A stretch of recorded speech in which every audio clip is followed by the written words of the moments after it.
Remove her from the program.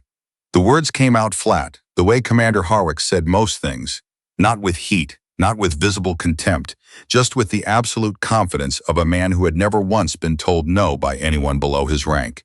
She doesn't belong here. She never did. Sergeant Clare Dolan was standing 8 meters away when she heard it. She wasn't supposed to hear it. Harwick had said it to his deputy in the corridor outside the debriefing room, voice low, back turned. But Claire had spent 11 years learning to hear things people said when they thought she wasn't listening. You learn that, growing up in the kind of house where what was said quietly was always more dangerous than what was said out loud. She didn't turn around. She kept walking. She had a target range to get to by 0615, and she was not going to be late. The transport from CFB Petawawa had arrived at Forward Training Station Ridgemoor the previous morning, before the Ontario sky had made up its mind about whether it was going to rain. Claire had watched the birch trees at the edge of the base through the rear window of the vehicle, counting them the way she counted everything, automatically, without deciding to. The base came into view in sections: perimeter fencing, motor pool, 3 observation towers, sight lines between buildings, shadows, dead angles. Old habit from 2 deployments and from a childhood on the north edge of Sudbury, where reading your environment was not a skill you developed, it was a thing you either had or didn't. She was 31 years old, Master Corporal, Canadian Army, sniper qualification, top 3 in her cohort, a mathematics degree from Laurentian, half finished before she enlisted, which had become useful in ways her professors would not have anticipated. She could calculate a wind correction for a 900-meter shot in her head faster than most people could find their rangefinder. She had done things in the field that never made it into her performance file, which was how she preferred it. None of that was visible when she stepped off the transport. What was visible was that she was the only woman on it. The first thing she heard was not laughter. It was silence, the particular kind that descends on a group of people when someone unexpected walks into the frame. 6 men, all of them looking at her with some version of the same expression. Assessment, dismissal, and underneath both of those, something that had no polite name. She set her kit down. She breathed. This was going to be a long assignment. Commander Harwick ran Forward Training Station Ridgemoor the way a man runs something he considers his life's work, which is to say, with absolute conviction and very little tolerance for anything that interrupted the story he told himself about it. He was 53 years old, 30 years in, and he had opinions about the field that were bone deep and not available for revision. He had opinions about a great many things. He had opinions about Clare Dolan before she arrived. She found that out on day 2, not through any confrontation, but through the quality of his attention, or rather the specific quality of his inattention. Harwick had a habit of addressing every person in a room directly at least once during a briefing. He made eye contact. He used ranks. In the first briefing Claire attended, he addressed every man in that room by name or rank 4 times. He looked at her face exactly once for approximately 1 second and then looked away the way you look away from something you have already decided is not relevant. She filed that. She started watching him the way she watched everything. The first formal assessment came on day 3, a marksmanship evaluation. Standard format, multiple range distances, wind variable, scoring on accuracy and speed. Claire understood that the score was not the point. The point was being seen to score in front of people who had already made a decision about what her score would be. She shot clean at 300 meters, clean at 600. At 800 meters with a crosswind that the man before her had overcorrected for by 11 degrees, she put her round within 4 centimeters of center. The evaluating officer, a young lieutenant named Bouchard, wrote the number on his clipboard without expression. But his hand stopped moving for a moment before it wrote, which is the involuntary thing hands do when the number is not the number they were expecting. Harwick was standing at the rear of the range. She didn't look at him. She didn't need to. On day 4, she was assigned a different position in the morning formation run, deliberately placed at the back of the group, a decision that had no administrative logic. She ran where she was placed, at exactly the pace required, and at the 5-kilometer mark she was still there, breathing even, while 2 men ahead of her were visibly managing. Harwick, who ran at the front, never turned around to see it. That evening, she sat alone at the end of a table in the mess and ate in silence and listened to the room. A camp running on performance. Men who spoke differently when they thought Harwick might be nearby, who laughed at the right moments, who competed for a kind of visibility that had nothing to do with the mission and everything to do with the audience. 3 or 4 of them, scattered across different tables, watched her with something other than the prevailing expression. Careful, waiting. She made a mental note to learn their names. The psychological pressure campaign started on day 5, and it was subtle enough that someone who hadn't grown up, reading the difference between what was said and what was meant, might have missed it. Her assigned field kit for the morning exercise was missing a component. Discovered only after the exercise began, she adapted without comment. Her bunk assignment was moved to a separate room, not at her request, and not for any stated reason. The coffee urn closest to her position in the mess was consistently empty when she arrived and full when everyone else did. Small things, deniable things, deliberate things. She started her personal recording device on day 5. Standard issue personal audio recorder, the kind she carried on deployment for debrief notes, worn in her upper left breast pocket. She had carried it since her first tour, because in the field, your account of what happened is only as good as your ability to prove it happened. She had forgotten to stop carrying it here. After the kit incident, she stopped forgetting. On day 7, Sergeant Derek Voss found her at the edge of the rifle range after the afternoon session. He was tall, quiet, 14 months at Ridgemoor, with the look of a man who had been carrying something heavy for long enough that he had started to mistake it for part of himself. He stood beside her and looked out at the tree line and said, not quite to her, "You know what's coming." She did know. She had been watching the pattern build for 5 days, the way you watch weather come in from the northwest. You can't stop it, but you can stop being surprised by it. "He's going to put you in an evaluation," Voss said.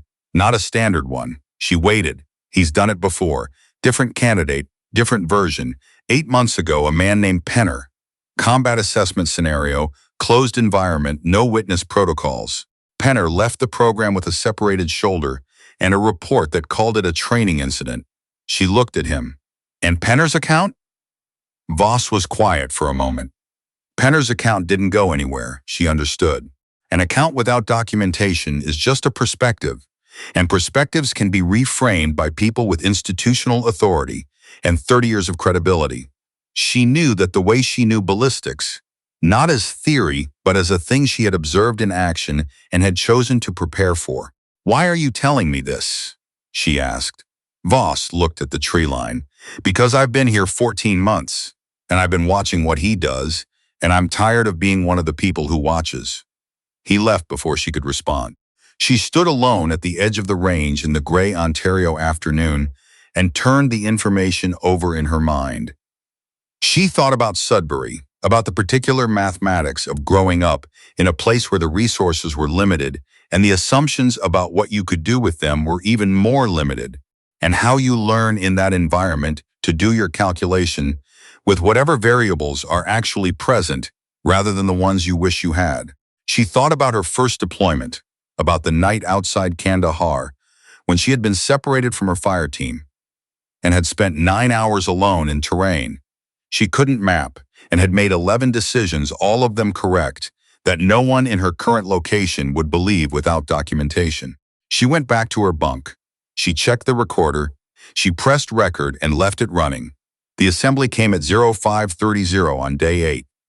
Harwick stood in the yard with the particular stillness of a man who had decided something and was now in the execution phase.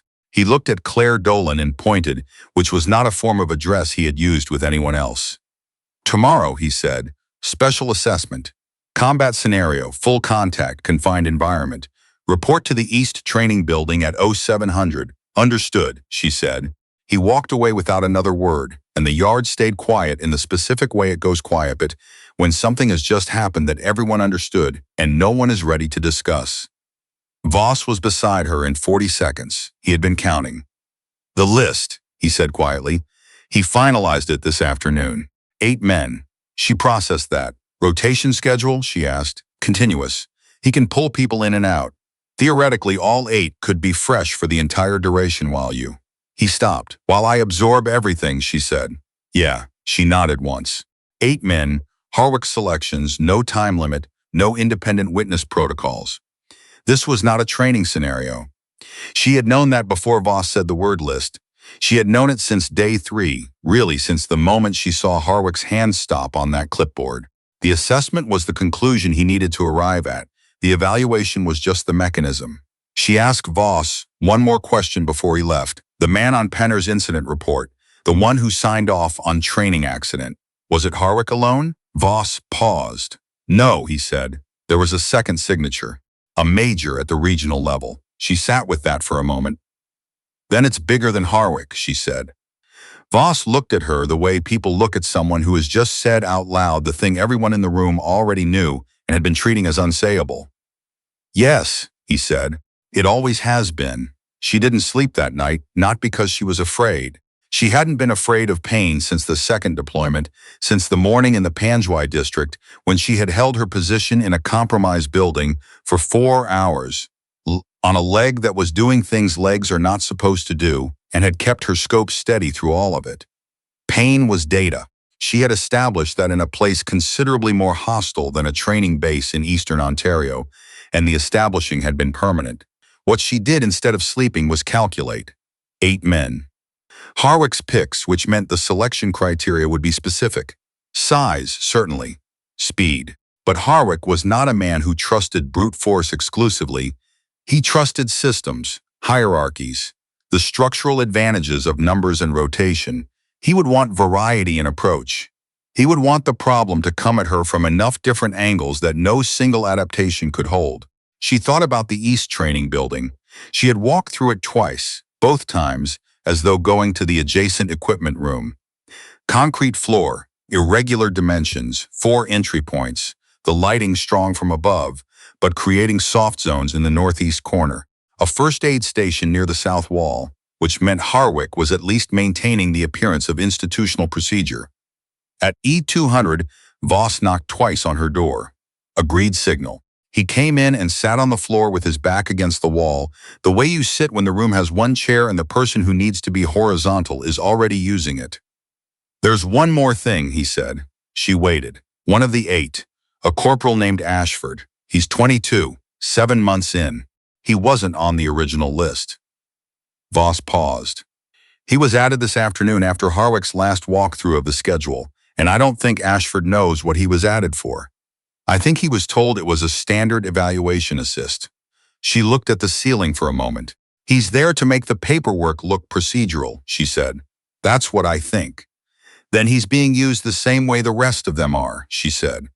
Harwick is the only person in that building tomorrow who has made a choice. Voss left before 0300.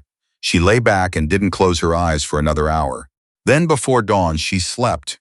Not because the situation offered peace, but because she had trained her nervous system to accept rest in the same way it accepted all other available resources, completely and without negotiating with the circumstances. She woke at 0500 and ate alone. Protein, water, fuel. Her hands were steady. The recorder was in her breast pocket, running. She had tested the audio in the East Building 2 days ago. Sound quality was adequate. Everything from the moment she entered would be captured. She understood something that Harwick did not understand and had never thought to consider. The architecture of his trap assumed that what happened in that building would be defined by him afterward. His report would be the first report. His framing would set the terms. This was the mechanism that had worked with Penner and with whoever had come before Penner, and Harwick had refined it over enough iterations that he was confident in it. He did not know about the recorder. He did not know about Voss. And he did not know, because he had spent 30 years operating inside a system that rewarded his certainty about who belonged and who didn't, that the woman he had scheduled for demolition had spent 11 years understanding that documentation is the one variable that changes all the other variables. She pressed record and walked to the East Training Building at 0655. The sound when she entered was 60 people in a space built for function, the particular ambient noise of a crowd performing not watching. She found a position near the center of the floor, She looked at each of the 8 men in turn. 7 of them held her gaze with various degrees of flatness. Ashford, at the far end, looked at the floor and kept looking at the floor. She filed that. That one, she thought, is going to make a different decision than Harwick expects. Harwick entered at exactly 0700. He stood at the center of the building and addressed the assembled personnel and used the word sanctioned 3 times in 60 seconds, which is the verbal pattern of a man who is building his documentation in real time. Sanctioned assessment. Sanctioned evaluation parameters. Sanctioned under my direct command authority. She counted 3 times. Then he looked at her and said, begin. The first 2 came at her from angles that made tactical sense for a 2-on-1 opening. She let the first man's momentum carry itself forward, redirected the second's angle at the point where his weight was committed, and used the 1-second window that created. One of them went down. The other adjusted and came back harder. What followed was not a performance, and it was not a victory. It was the grinding, expensive, accumulative work of surviving genuine contact with people who were larger and faster and had the structural advantage of numbers and rotation, while she had the single advantage of having nothing left to lose by being precisely, completely herself.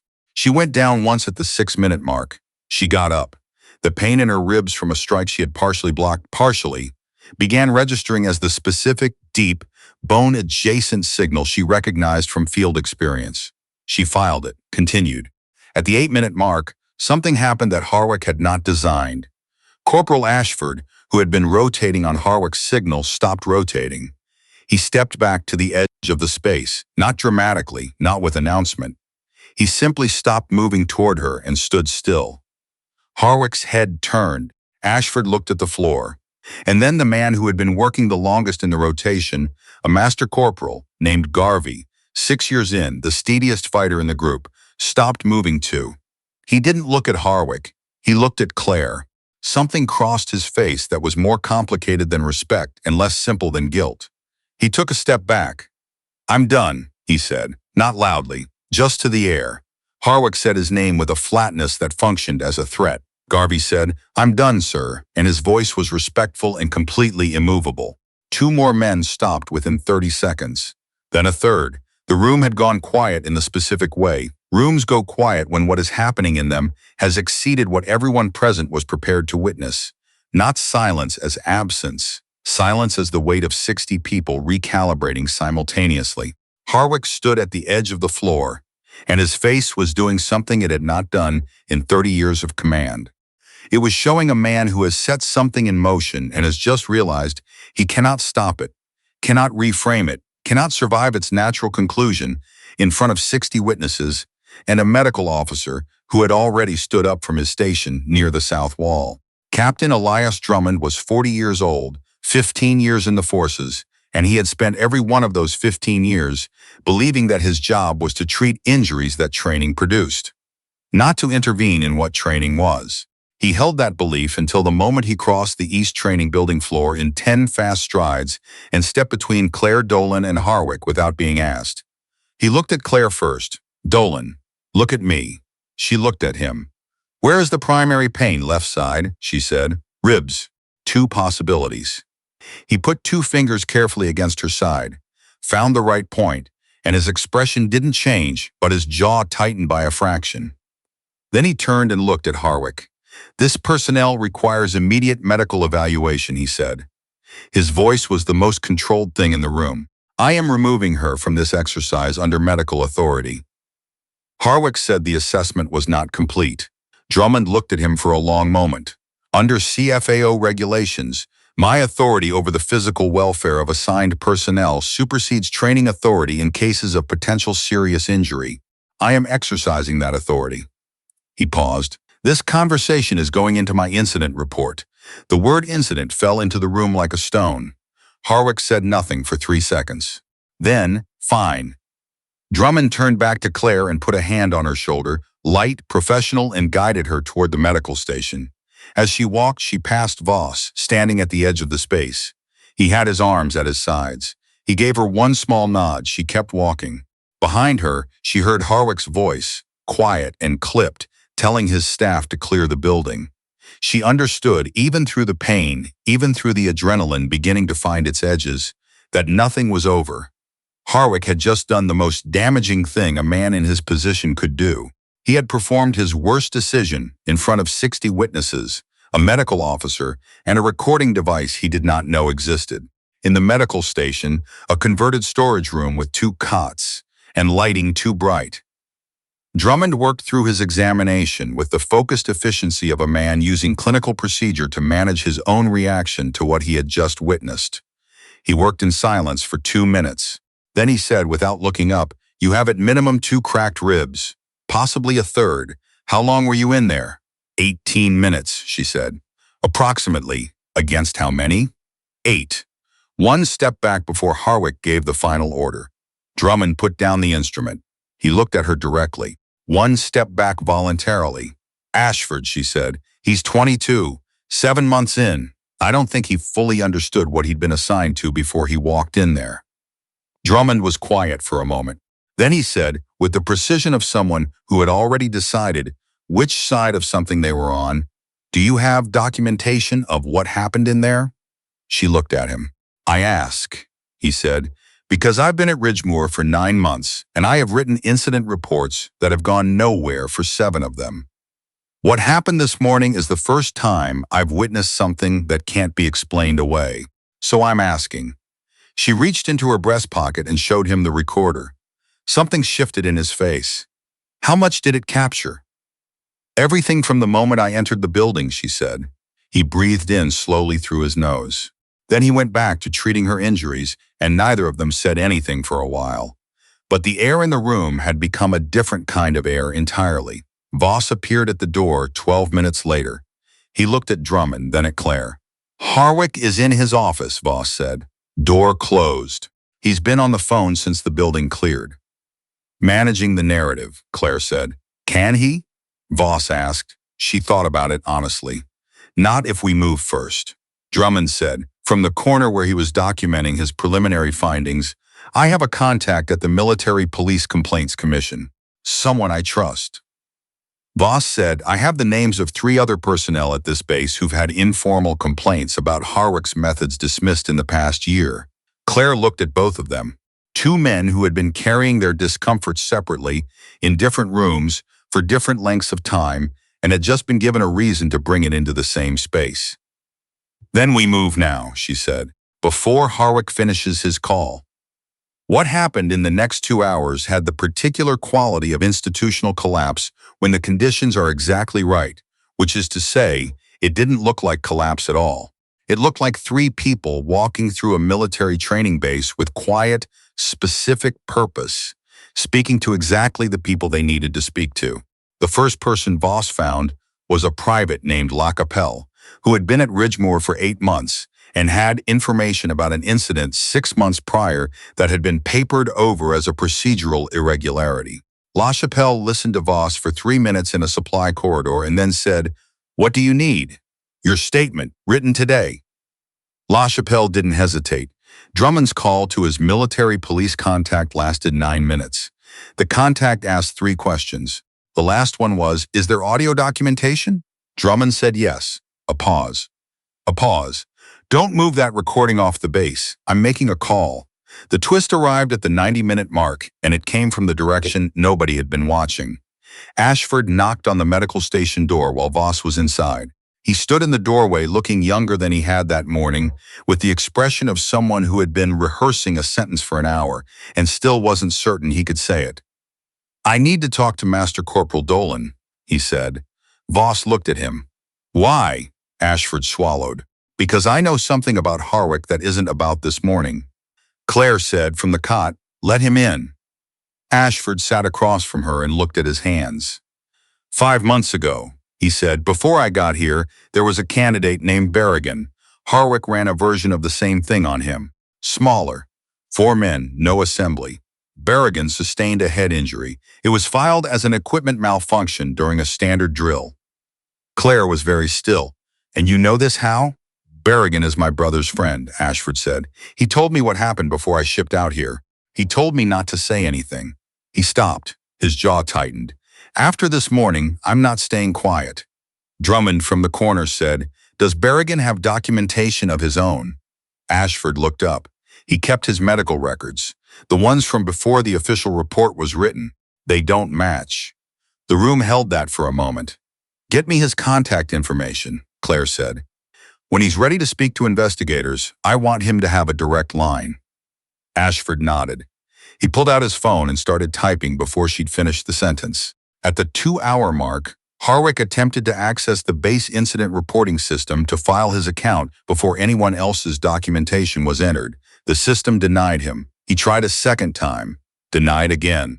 He called the base administrator, a corporal named Tate, who answered with the carefully neutral tone of someone who had received instructions from further up the chain in the past 90 minutes. "Sir, the incident reporting system for Ridgemoor has been flagged pending review by the military police. I can't restore your access until that review is complete." Harwick asked who had flagged it. "I'm not authorized to share that information, sir." Harwick thanked him and hung up. Voss, whose office shared a wall with the administration building, heard the phone call end. He heard the silence that followed, and he heard, for the first time in 14 months at Ridgemoor, Commander Harwick doing nothing, because, for the first time in 30 years, there was nothing left for him to do.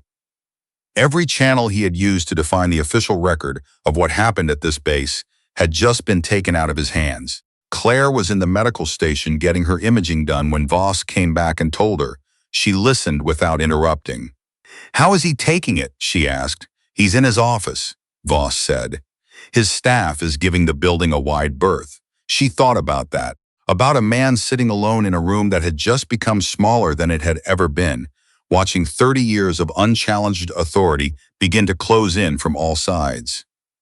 "The men who were in that building this morning," she said, "the ones who kept going after Garvey, stopped. How are they?" Voss looked at her like the question surprised him. "Most of them are fine. Some are shaken up. I need to talk to them, Dolan. Not about testimony," she said. "I just need to talk to them."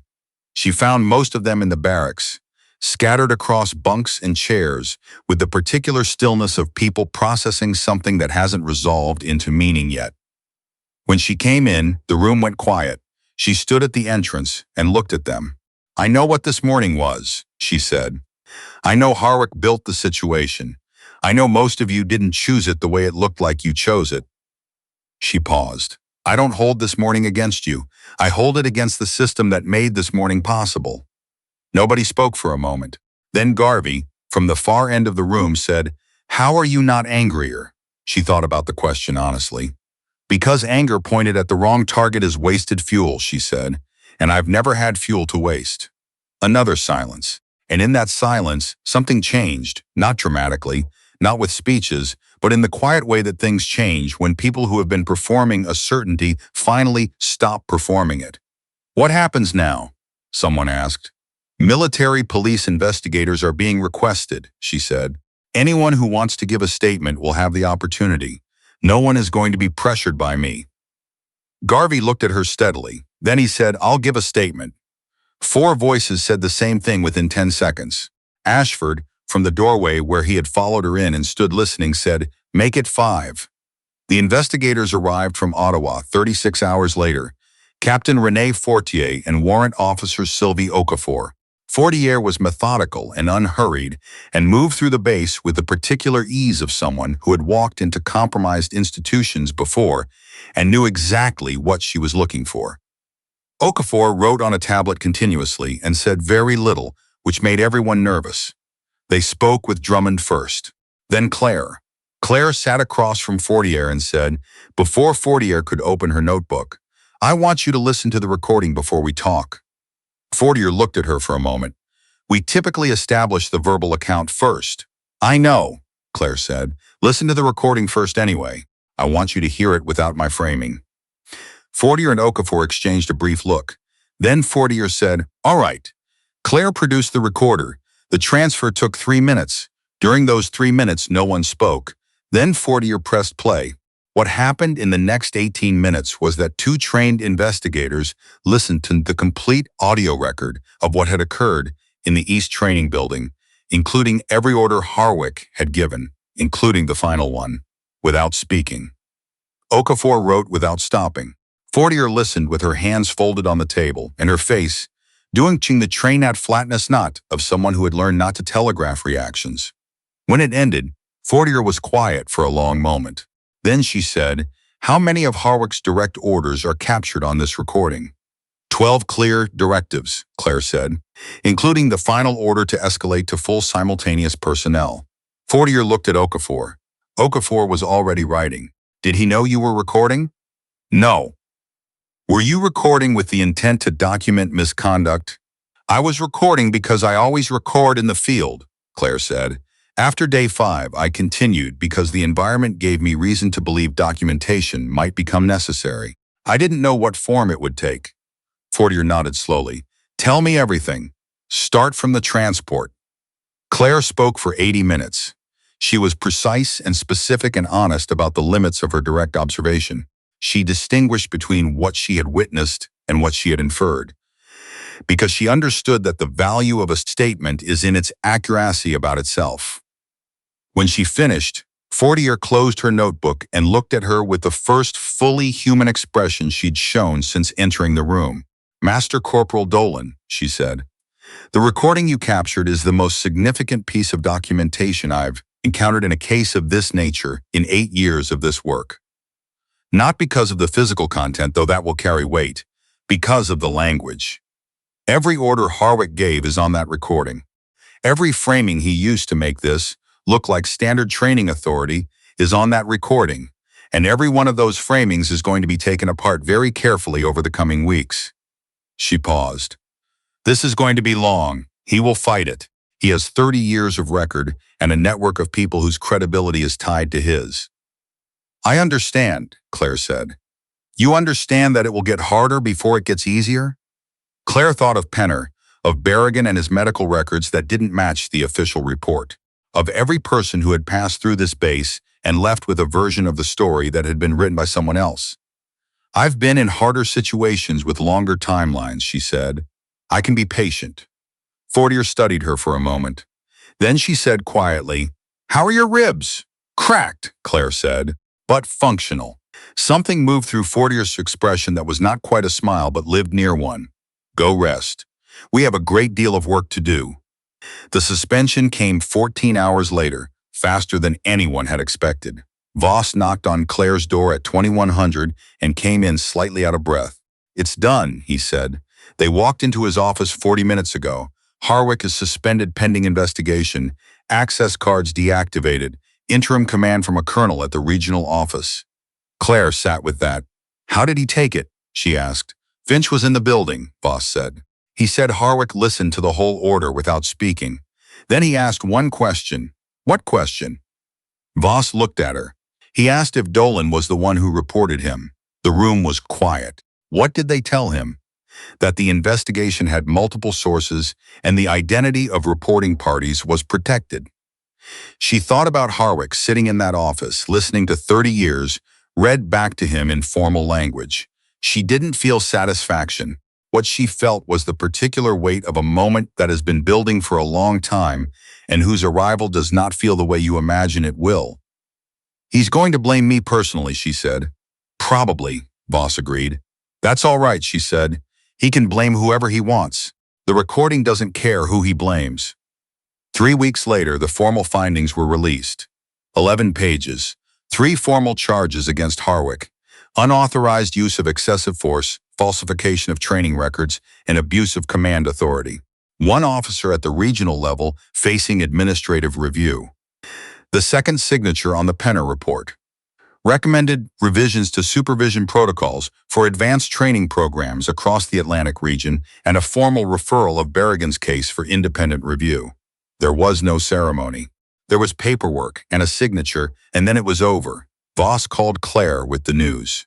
She was in Sudbury by then at her mother's kitchen table, with coffee going cold beside her, and the birch trees outside doing what birch trees in northern Ontario do in late October, which is turn a precise and unspectacular gold and hold it for exactly as long as the weather allows. She listened without interrupting. When he finished, she said, "How do you feel?" "Honestly," he said, "like it should have happened sooner." "It should have," she said, "but it happened." he said. It happened. After she hung up, she sat for a while and thought about all of it. Not the East Training Building and not Harwick. She thought about Ashford, 22 years old, who had stepped back before the final order and then knocked on a door and said, "I know something." She thought about Garvey, who had stopped and said, "I'm done," in a room where everyone was watching and no one had stopped before him. About Voss, who had watched for 14 months and finally decided that watching was its own kind of participation. About Drummond, who had crossed a floor in 10 fast strides, because the tool he had was medical authority and he was going to use it. She thought about Berrigan, who had kept his medical records for 5 months in a folder on his phone because some part of him had known without being told that the record mattered even when no one was asking for it, who had been carrying the weight of an uncorrected thing and had been given finally a place to put it down. She thought about all the individual decisions made separately that had found each other. Months later, when the story of what had happened at Ridgemoor moved through the networks the way these things move, quietly at first, then faster, it was not described as the story of the woman who held off 8 soldiers. It was described as the story of the base that changed. Because what mattered in the end was not the 18 minutes in the East Training Building. What mattered was Ashford's statement and Garvey's statement and Drummond's 9 months of filed reports that now had something to attach themselves to. What mattered was Berrigan getting a call that told him he had not been alone. The arena was one morning, the change was permanent, and at a kitchen table in Sudbury, with October doing its particular northern thing outside the window, Clare Dolan drank her coffee and understood that the most important thing she had done was not survive the impossible. It was refuse to let the record be written by the people who had planned the ending. Because silence, she had confirmed in Eastern Ontario the same way she had confirmed it in Kandahar and in the house she had grown up in. Silence is never just silence. It is permission.